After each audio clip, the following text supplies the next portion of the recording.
A year ago, I weighed 410 pounds, which is the equivalent to 186 kilograms, or just shy of 30 stone.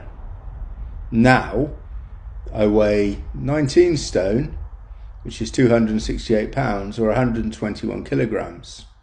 And I've consistently lost weight every week over the course of about a year. I decided that I had to make changes. First and foremost, I owed it to myself. I had to make changes for my own health and for my own well-being, for my mental and physical health. But associated with that, I owed it to my wife and to my children. My children are very young.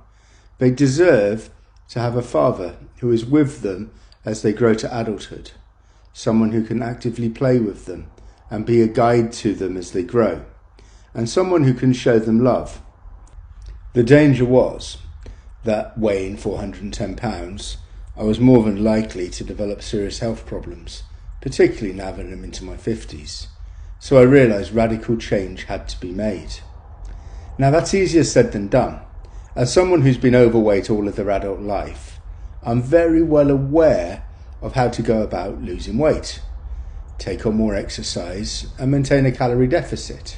Burn off more calories than I consume. And if I do so, I will lose weight. It's all very easy in theory, but nobody gets to 410 pounds without having some serious underlying psychological issues. I genuinely believe that. Now, in my case, I have battled with a binge eating disorder throughout my adult life. It's something that's been part of me since as far back as I can remember. Now, I've said I have been successful on my weight loss journey, but I know I will always be in recovery and I'll always be fighting this binge eating disorder. It's not that now I've lost weight, and I haven't finished yet, I intend to lose more weight, but it's not that now I've lost it, my problems are over. To an extent, they're going to be with me all my life. I'm aware of that, and I think that can help me to make this change something which is sustainable. So on the 12th of July of 2021, I made the decision that I was going to lose weight. I'd already pre-planned. I'd already bought the product that I was going to use, which for me has been a total food replacement plan from a company called Slim and Save. I know it's a radical way to lose weight, but I recognised that if I didn't see instantaneous and consistent results, I would struggle to maintain the weight loss journey. For some people, that's not necessary. Some people can do it differently, and there is no best way to lose weight. But for me, I found the best fit plan. And this is really crucial if you want to lose weight. Many gurus, many people will tell you this is the way to do it. And many of them are credible. But at the same time, you need to make the decision for yourself and decide which plan is the best fit. And once you make the plan, all things being equal, stick to the plan. Make a plan, stick to the plan. That is absolutely essential on a weight loss journey. Now, it's going to be tough at the beginning. I'm someone who has always overindulged, whether it be drinking alcohol far too regularly, or whether it be through binge eating, or how even when not binge eating, having too big portions and choosing the wrong foods. The first few days on a total food replacement program are without doubt the most difficult. Day one, of course, is the most difficult, and probably the first 4 days are the hardest while you attempt to get into the state of ketosis. You have to adjust to drinking copious amounts of liquids. Now for me, that's been a mixture of water and teas and coffees. As time went on, I did buy some water flavouring, some Slim and Save, which I found very excellent because they just add a little bit of variety to the flavours and the tastes. But that's not absolutely necessary. But you do need to consume between 3 and 4 litres of liquids, and not sugary drinks, of course, during the diet. And one also has to give up alcohol. In any diet which induces ketosis, it is dangerous to drink alcohol. So at the same time, I stopped drinking alcohol. and I haven't deviated from that.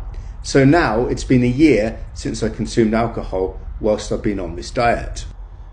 When making a conscious effort to lose a lot of weight, you really do have to understand your triggers and then learn to act accordingly. So for me, I was aware that bars, pubs, restaurants were places that I almost had to avoid. Going to a restaurant with my family wasn't something we stopped doing completely, but it was a challenge because I'd only drink water in such environments while watching my wife and children enjoying fine food. Now that's tough, so I didn't want to do it too often. Similarly, at mealtime, I would always make my main meal using my Slim and Safe product at the same time as my family were eating to add an element of normality to the diet. And for me, that made a lot of sense. You also have to understand that temptation is always going to be there. You're going to be watching other people eat. You're going to be hearing of friends going out for big nights out. And for me, I don't think you can make exceptions. I don't think that it's wise to have cheat days or to come off your plan. For me, sticking to the plan has been a crucial part of my success.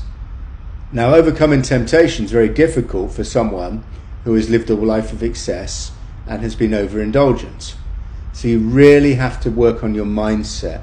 You really have to be positive. You really have to focus on what's working well.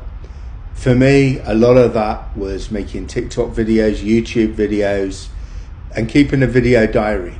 So I could always look back at where I was, what I've achieved, where I've come from. Now that really helped me to maintain the focus and not to fall off the wagon. I'm acutely aware that it's very easy to backslide. It's very easy to fall back into the old habits. It takes so long to break habits, but it's so easy for them to be restored. So you really have to persevere at the diet, and not every day is going to be easy. Now, as time goes on, it is fair to say it becomes a lot easier because it becomes part of your lifestyle. And once something is part of your lifestyle, you don't really have to think about it so much. But there will be times, and they come out of the blue, when temptation rears its ugly head, and you have to have strategies in place to resist. One of the best strategies, if you feel hungry, if you think you're going to snack or deviate from your plan, is to then drink a lot of liquids at that particular time. Now, it may not be a long-term sustainable approach to weight loss and maintaining weight loss, but if you drink a pint of water or half a litre of water, it does suppress hunger, at least in the moment, and that may allow you time psychologically to overcome that temptation. Because the temptation comes, and if you avoid it in that moment or in those few minutes, then you reset and you're back to normal.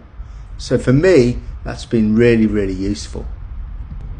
As I've said, the video diary, the TikTok videos, the YouTube videos have been a godsend for me.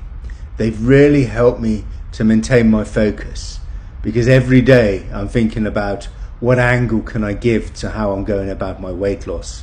How can I put something on social media which isn't just informative but sometimes can be entertaining, so that people can engage with my journey. And now, at the stage I'm at now, hopefully I can inspire other people to be able to do the same. Because I was the perennial fat bloke. I was the guy who was 410 pounds and lived this life of indulgence. Now, if I can do it, I think anyone can do it. There's no exception.